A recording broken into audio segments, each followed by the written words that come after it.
Es vienkārši rūcu. Biju blakus ar sievieti vienā dzemdību zālē, un viņa bļāva. Es vienkārši pabļaut vairs nevarēju.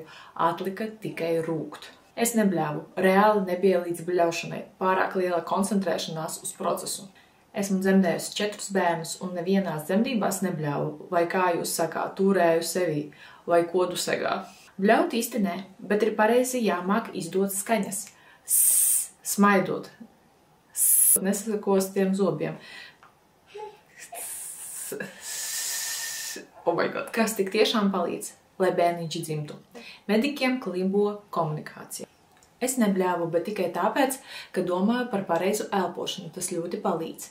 Un vienreiz lasīju rakstu, ka vajag ieiet dzemdību procesā, kā dabīgā un skaistā notikumā, ļauties sāpēm. Es abās dzemdībās bļāvu, bet pirmajā reizē man teica, nebļauj tik skaļi, jo savādāk rīkla sāpēs pēc tam.